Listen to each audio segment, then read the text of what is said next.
Hello friends, thank you very much for watching this video. सिर्फ marks ही काफ़ी नहीं है आपके बच्चों के लिए।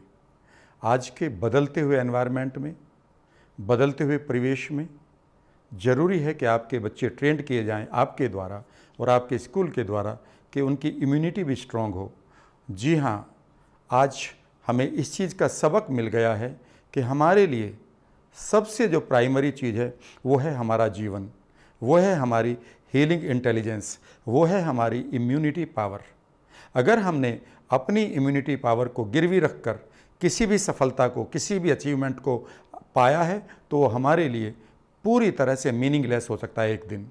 आज हमारे सामने जो चुनौती आई है उससे हमें एक सबक लेना चाहिए। सबक यह है कि आपको सब कुछ करना है लेकिन इम्यूनिटी को डेवलप करते हुए, और ये बहुत ज़रूरी हो जाता है कि आप अपने बच्चों को शुरू से ही इस चीज़ के लिए ट्रेंड भी करें कि उनके लिए जो प्राइमरी अचीवमेंट होना चाहिए, जो प्राथमिकता होनी चाहिए, जो प्रायोरिटी होनी चाहिए, वो उनकी इम्यूनिटी की होनी चाहिए। जैसे ही उनके अंदर इम्यूनिटी की वैल्यूज़ प्रथम स्थान पर आएगी, उनके खाने के तरीके बदलेंगे, उनके जीवन के तरीके बदलेंगे।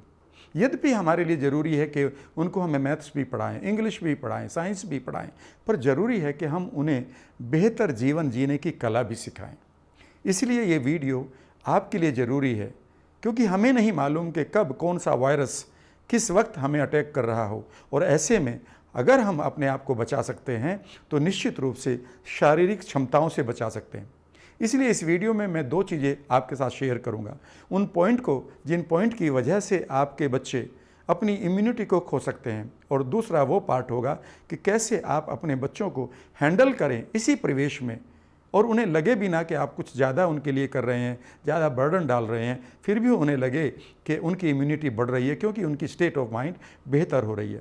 फ्रेंड्स, याद रखिएगा, हमारी इम्यूनिटी के लिए खाना सिर्फ 5 से 10% है। यानी कि अगर हम नॉर्मल खाना खा रहे हैं, जंक फूड नहीं खा रहे हैं, तो उसके बाद अगर हमारी इम्यूनिटी को कोई भी प्रभावित करता है तो सिर्फ हमारी सोच करती है, हमारे डर करते हैं, हमारी स्टेट ऑफ माइंड करती है, हमारी एंग्जाइटी करती है। जब जब हम नेगेटिव स्टेट में रहेंगे हमारा इम्यून पूरी तरह से डिस्टर्ब हो जाएगा। ये कभी भी आप पढ़ लीजिएगा मेडिकल साइंस में, जिसकी पूरी फॉर्म है साइको न्यूरो इम्यूनोलॉजी, जिसको आप PNIB कहते हैं। कोई भी थॉट जो आपके माइंड में चल रहा है वो डायरेक्टली कम्युनिकेट करता है आपकी इम्यूनिटी के साथ। तो अगर आपका बच्चा नेगेटिव स्टेट में जी रहा है तो समझ लीजिएगा ये इन्फॉर्मेशन उसके इम्यून सिस्टम पर भी जा रही है और उसकी ओवरऑल बॉडी में जा रही है। अब सवाल उठता है कि कौन से ऐसे फैक्टर हैं जिसे हमें ध्यान रखना होगा जब आप अपने बच्चों को स्कूल भेज रहे हो। मैं तो ये भी कह रहा हूँ कि ये हमारी स्कूल अथॉरिटीज़ को भी चाहिए कि उनका भी प्राइमरी जो अटेंशन हो वो उनके हमारे बच्चों की हेल्थ के ऊपर हो, साथ ही साथ वो एजुकेशन पर भी जाए। तो कौन से फैक्टर हैं जो आपके बच्चों की स्टेट ऑफ माइंड ख़राब कर सकते हैं? पहली चीज़ है एडवर्स चाइल्डहुड एक्सपीरियंसेस। जी हाँ, ये पाया गया है कि जो जवानी में हमारे पास 80% बीमारियां हैं, उनका कारण सिर्फ और सिर्फ हमारे माइंड के अंदर पड़े हुए एडवर्स चाइल्डहुड एक्सपीरियंसेस हैं। इन्हें कभी भी आप गूगल कर सकते हैं, एडवर्स चाइल्डहुड एक्सपीरियंसेस। तो इसका मतलब यह है कि जब आपका बच्चा अब पल रहा है आपके घर में, आपकी देखरेख में, तो अब आपका ये फ़र्ज बनता है कि उसके लाइफ में कुछ ऐसा तो नहीं चल रहा जो एडवर्स इफ़ेक्ट पड़ रहा हो उसकी लाइफ में। कोई ऐसा तो नहीं कि वो किसी ट्रॉमा से गुजर रहा हो, वो किसी प्रेशर से गुजर रहा हो, वो किसी अनसर्टेनिटी से गुजर रहा हो। याद रखिएगा, ये सारा कुछ उसकी प्रेजेंट की इम्यूनिटी को तो मारेगा, उसकी 80% बीमारियों की जड़ भी यही रहेगी जो उसको फ्यूचर में आने जा रही है। दूसरी चीज़ है फ्रेंड्स, वो है कि जब हमारे घर में कोई भी एल्कोहलिक होता है या कोई डिप्रेस्ड पर्सन होता है, उसके पैटर्न को हमारे बच्चे लेकर कई बार उससे डर जाते हैं। उनके लिए वो एक यूनिक या अनएक्सपेक्टेड बिहेवियर होता है और ऐसे में एक फियर उनके इम्यून सिस्टम को मार सकता है। तीसरी चीज़ है पेरेंटल फाइट। कई बार पति पत्नी के बीच में जो लड़ाई चलती है उसकी वजह से बच्चे अपने आप को अनवर्दी मानने लगते हैं, अपने आप को डिप्राइव्ड ऑफ लव मानने लगते हैं कि प्यार की कमी उन्हें मिल रही है। ऐसे में उनके माइंड के अंदर जो न्यूरल पाथवे बनते हैं वो नेगेटिव बनते हैं। जो जब वो न्यूरल पाथवे ट्रिगर होंगे तब उनकी बॉडी की जो इम्यूनिटी है वो डिस्टर्ब होएगी। चौथी चीज़ है उनका पीयर्स प्रेशर या पीयर्स इंसल्ट। कहीं ऐसा तो नहीं है कि जिस स्कूल में आप बच्चों को पढ़ाते हैं, स्कूल बड़ा है कहने के लिए, लेकिन उसकी क्लास में जो कुछ बच्चे हैं वो उसको बुली कर रहे हो? अगर ऐसा है तो याद रखिएगा वो अच्छी स्टेट से नहीं गुजर रहा है। 5वीं चीज़ है कि कोई ऐसा टीचर तो नहीं है जिसकी आदत ऐसी पड़ गई है कि वो बच्चों को बहुत बुली करता है, उनको धमकाता है या प्रेशर डालता है। कई बार हम ये देखते हैं कि टीचर बहुत अच्छा है पर्टिकुलर सब्जेक्ट का, लेकिन याद रखिएगा बच्चों को पढ़ाने के लिए सब्जेक्ट का टीचर अच्छा है या नहीं है ये तो दूसरी सेकेंडरी बात है, वो बच्चों के लिए अच्छा होना चाहिए। याद रखिएगा, teacher should teach the children not the subject first, only then the child will learn the subject. ये बहुत बड़ी बात होती है। छठी चीज़ है कि कहीं ऐसा तो नहीं कि आपका बच्चा टीवी सीरियल्स या वो टीवी प्रोग्राम देख रहे हैं जहाँ पर बहुत सारे डरावने सीन चल रहे हैं। अगर ऐसा है तो बच्चा आपका उसके साथ एसोसिएट होकर अपने अंदर उस फियर को कभी भी एक्सपीरियंस कर सकता है। और जब भी एनहेंस्ड इमोशंस आती हैं फियर की, वो इमीडिएटली हमारे माइंड में एक न्यूरल पाथवे की तरह पड़ जाती है, जिसको आप न्यूरोप्लास्टिक चेंज भी कहते हैं। और 7वीं चीज़ है कि हो सकता है कि आपके बच्चे कुछ वीडियो गेम्स खेल रहे हों, उस वीडियो गेम्स में अगर वायलेंस है तो उनके दिमाग पर ये ज़रूर प्रभाव डालेगा। ऐसा नहीं हो सकता कि वो प्रभाव ना डाले, क्योंकि एक उम्र के बाद ही हम किसी भी इंफॉर्मेशन को डिलीट कर सकते हैं, थोड़ा डिस्ट्रॉय कर सकते हैं या डिस्टोर्ट कर सकते हैं। लेकिन चाइल्डहुड में हमारा माइंड जो भी देखता है लेता है, उसे वो स्पॉन्ज की तरह सोखता रहता है। और ऐसे में कोई भी चीज़ जो उसकी स्टेट को ख़राब कर रही है वो बेसिकली उसकी इम्यूनिटी को भी ख़राब कर रही है। तो ये आपका काम है देखना कि आपका बच्चा किसी भी एडवर्स सिचुएशन से तो नहीं गुजर रहा है, उसकी आदतें तो ऐसी नहीं हैं। तो अगर ऐसा चल रहा है तो ये आपकी पेरेंटिंग का ही एरिया है। आप कहेंगे वो मेरी बात नहीं मानता या बच्चे हमारी बात नहीं सुनते, इस पर मैं कभी फिर बात करूंगा। लेकिन जब जब आपके पास सुनाने लायक चीज़ होगी आपके बच्चे ज़रूर सुनेंगे। बहुत सारे पेरेंट्स मुझे कहते हैं हमारे बच्चे हमारी नहीं सुनते, तो मैं यही कहता हूँ कि सुनने लायक बातें किया करो। कई बार हमारे पास समय ही नहीं होता बच्चों को सुनाने के लिए, इसलिए हम बच्चों को क्या देते हैं, पैसे दे देते हैं, उसे बड़ा सा मोबाइल दे देते हैं, बड़ी सी उसको बाइक दे देते हैं। याद रखिएगा ये गिल्ट मनी है, क्योंकि आप जो चीज़ देनी थी वो तो दे नहीं पाए, उसके बदले में कुछ और दे रहे हो। याद रखिएगा आपके बच्चे को इससे पहले कुछ और चाहिए, वो है आपकी टुगेदरनेस, वो है आपका लव, वो है आपके साथ बैठना, वो है आपके साथ खेलना। अगर वहाँ पर कमी आ रही है तो बाकी चीज़ें उसको पूरा नहीं कर सकती। अब सवाल उठता है कि कौन कौन सी चीज़ें हम कर सकते हैं बच्चों को जब पढ़ा रहे हों, और ये तो ज़रूरी है आपके लिए लॉकडाउन और लॉकडाउन के बाद भी, क्योंकि याद रखिएगा बहुत दिनों तक ये सिचुएशन चलेगी कि हमें डर लगेगा, कोई वायरस तो नहीं है, कोई बैक्टीरिया तो हमें अटैक नहीं कर रहा है।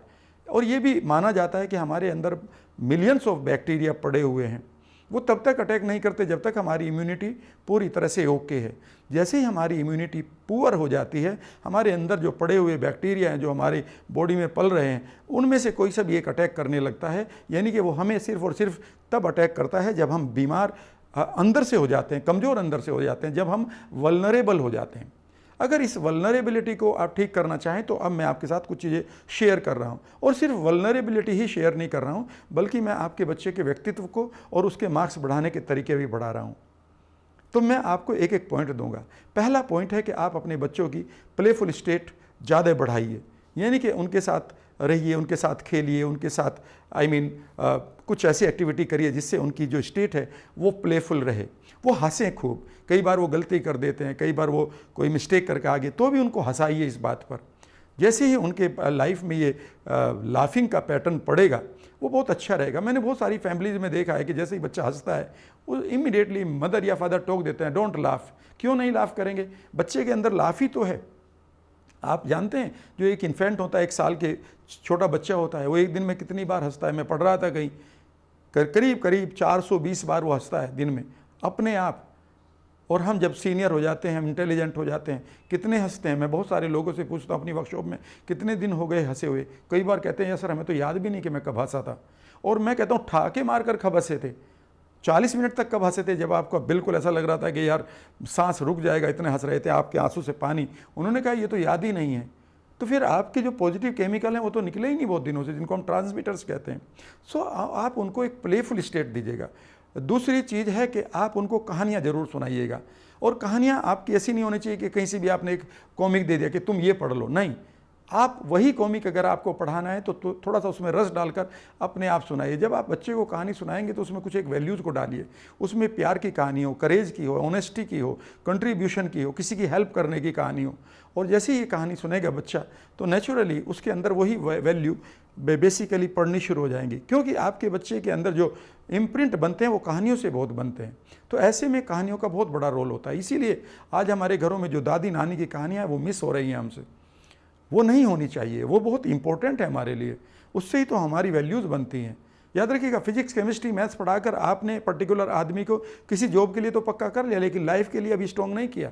लाइफ के लिए हमेशा ये कहानियाँ ही चाहिए, और वो कहानियाँ उसके दिमाग के अंदर ऐसा इम्प्रिंट बन जाते हैं कि वो हर चीज़ को एक क्लियरिटी के साथ देखता है। जब आप रास्ते को क्लियर देखना चाहते हैं तो आपके पास हमेशा रेफरेंस होने चाहिए, और ये बचपन में रेफरेंस पढ़ते हैं सिर्फ कहानियों से। तीसरी चीज़ है कि आप अपने बच्चों को थोड़ा सा थैंकफुलनेस या ग्रेटिट्यूड या कंट्रीब्यूशन में इन्वॉल्व करिए। आप उससे कहिए कि चलो तुम किसी की हेल्प करके आओ। जब आप उसके बाहर घुमाने जा रहे हो तो उसके हाथ से एक बनाना किसी को दिलवा सकते हो, किसी गरीब बच्चे को या अनप्रिविलेज्ड पर्सन को। यहाँ से उसके अंदर डिफरेंट वैल्यू आएगी, उसे एक डिफरेंट एक जोन मिलेगा that I have helped someone. याद रखिएगा, ये बचपन का जो उसके पास रेफरेंस है ये बहुत काम आएगा उसके फ्यूचर में, और ये बहुत इंपॉर्टेंट भी है। उसे रोज़ एक नई स्टेट मिलेगी तो उसकी इम्यूनिटी भी अच्छी रहेगी। चौथी चीज़ है कि जब भी बच्चा आपका पॉजिटिव काम करे, स्पेशली पॉजिटिव ईटिंग करे, उसे आप ज़रूर रिवार्ड दें। कहने का मतलब है कि जब भी वो पॉजिटिव ईटिंग करे, जब भी वो फ्रूट खा रहा हो, स्प्राउट्स खा रहा हो, अच्छी दाल खा रहा हो, कहने का मतलब है सैलेड खा रहा हो, आप इमीडिएटली उसे पॉजिटिवली रिवार्ड करिए। इससे क्या होगा कि उसकी लाइफ में उसे पता चल जाएगा कि उसको रिवार्ड कहाँ मिलता है। और याद रखिएगा, जितनी भी हमारी आइडेंटिटी बनती है फ्रेंड्स, वो सिर्फ और सिर्फ रिवार्ड और पनिशमेंट से बनती है। तो आप देखिए कि आप रिवार्ड कहाँ दे रहे हैं उसको, तो रिवार्ड हमेशा पॉजिटिव ईटिंग पर दीजिएगा। पांचवी चीज़ जो मैं बता रहा हूँ, अब मैं उसके व्यक्तित्व के लिए भी बता रहा हूँ, और ये बहुत इंपॉर्टेंट चीज़ जो है मैं आपके साथ शेयर कर रहा हूँ। ये बहुत ही अच्छे पेरेंटिंग की टिप है कि किस तरह से उसको एक अच्छा स्टूडेंट भी बनाना है। पांचवी चीज़ है कि कभी भी आप उसको never forecast the failure of your child. कभी भी आप अपने बच्चे के फेलियर को फोरकास्ट ना करें। कभी मत कहें तू फेल हो जाएगा, नहीं करेगा तो तू असफल हो जाएगा, ठीक है ना, तू है ही खराब, तू तो इडियट है, तू स्टूपिड है, तू लेजी है। ये कभी भी इस तरह की आइडेंटिटी मत दीजिएगा जिसमें फेलियर छुपा हुआ हो, क्योंकि the moment your child takes your words as a permanent feature, वो परमानेंट ही बन जाएगा उसके दिमाग में। आज आप उससे कोई सम नहीं हुआ और आपने कहा तुमसे ये होगा भी नहीं, तुम हो ही ऐसे, तुम इडियट हो, बस उसके अंदर एक आइडेंटिटी बन गई कि मैं तो इडियट हूँ और मेरे से ये होगा भी नहीं, ये बिलीव भी बन गया। अब हो सकता है कि वो मैथमेटिक्स में इडियट हो, लेकिन हो सकता है कि कल उसका ये बिलीफ उसे दूसरे एरिया में भी इडियट बना दे, और इसके जिम्मेदार आप हैं, बिकॉज आपकी पेरेंटिंग के रूल्स ही गलत थे। और लास्ट चीज़ जो मैं आपके साथ शेयर कर रहा हूँ, अगर आप अपने बच्चों को अच्छा स्टूडेंट बनाना चाहते हैं, उनकी इम्यूनिटी को स्ट्रॉन्ग रखते हुए, जी हाँ, उनकी इम्यूनिटी को स्ट्रॉन्ग रखते हुए, यानी कि उनके अंदर की एक पॉजिटिव स्टेट को अच्छा रखते हुए उसको टॉपर बनाना चाहते हैं, ये आपका लक्ष्य भी है, तो मैं आपको एक सीक्रेट बता रहा हूँ। हमेशा अपने बच्चों को बड़ा गोल दीजिएगा, उसे एक बड़ा सम दीजिएगा, लेकिन साथ में उसे एक यकीन भी दीजिएगा कि वो इस सम को आसानी से कर सकता है। और ये बिलीफ कब आएगा आपके बच्चे के पास? बिलीफ तब आएगा जब आप उस सम को करना सिखाएंगे, यानी कि उसे एक रास्ता दिखाएंगे। याद रखिएगा, ये बहुत इंपॉर्टेंट है। Always give the huge goal to your child. अपने बच्चे को बड़ा ही गोल दीजिएगा, लेकिन उस बड़े गोल के साथ आप बच्चे के बिलीफ को भी बड़ा करिएगा। उसे कहिएगा यार ये तो हो जाएगा, लो इजीली है, ये तो बहुत, तुम तो इसे कर लोगे, और उसे करके दिखाओ। देखो ऐसे करते हैं, इसे x की वैल्यू यहाँ रखते हैं, इसे 2 + 3 को 5 यहाँ कर देते हैं, और जैसे ही उसे लगेगा ये हो जाएगा, उसका माइंड नहीं जानता ये टफ है कि आसान है। याद रखिएगा, ये बहुत बड़ी बात होती है बचपन में। हम जिस चीज़ को टफ बता देते हैं वो टफ होती है, जिस चीज़ को आसान बता देते हैं वो आसान होती है। आपके बच्चों को मैथमेटिक्स का डर क्यों लगता है ज़्यादातर? क्यों? क्योंकि दुनिया ने उसे बता रखा है ये टफ है। अगर आप उसे बता दें ये तो एक सिंपल सी बलून जैसा है, इसको तो ऐसे करके आप कभी भी तोड़ सकते हो, तो वो उसका ये बिलीफ बन जाएगा। कहने का मतलब है जो भी आप उसके दिमाग में डालेंगे वही उसकी रियलिटी होगी। तो why don't you create a wonderful reality. इतना सा आपको ध्यान रखना है कि याद रखिएगा, अगर आपने अपने बच्चों को इम्यूनिटी के पॉइंट ऑफ व्यू से स्ट्रॉन्ग नहीं किया है, और उसके अंदर जितने भी नेगेटिव पैटर्न हैं जो ख़राब कर रहे हैं, वो समझ लीजिएगा वो उसके माइंड में परमानेंट होते जा रहे हैं। जब जब वो ट्रिगर होंगे उसकी स्टेट वही बनेगी, और ख़राब स्टेट में जब उसके पास एनर्जी की कमी होगी, सारे के सारे बैक्टीरिया, वायरस उसको अटैक करने के लिए तैयार होंगे। इसलिए एक पेरेंट होने के नाते आपका ये फ़र्ज बनता है कि अब आपके मीनिंग बदल जाने चाहिए। कोरोना और लॉकडाउन के बाद तो हमारे मीनिंग ही डिफरेंट होने चाहिए। मैथ्स में भले ही 5% कम आ जाएं, पर हमारे बच्चे की इम्यूनिटी 99% नहीं होनी चाहिए, वो 100% होनी चाहिए। यही अगर आपका रूल है तो आप सही पेरेंटिंग कर रहे हैं। आशा है कि ये वीडियो आपको पसंद आई होगी। अगर हाँ तो इसे लाइक करिएगा, शेयर करिएगा, और अगर अभी तक आपने मेरे चैनल को सब्सक्राइब नहीं किया तो सब्सक्राइब कर लीजिएगा, बेल आइकन को भी ऑन कर लीजिएगा, ताकि आपको मेरे आने वाली वीडियोज़ के नोटिफिकेशन समय से मिलते रहें। और हाँ, आपके लिए खूबसूरत वीडियोज़ की लिस्ट और उनके लिंक मैंने दिए हैं इस वक्त डिस्क्रिप्शन बॉक्स में, आप उनका भी आनंद लीजिएगा। अपना ध्यान रखिएगा। Thank you very much.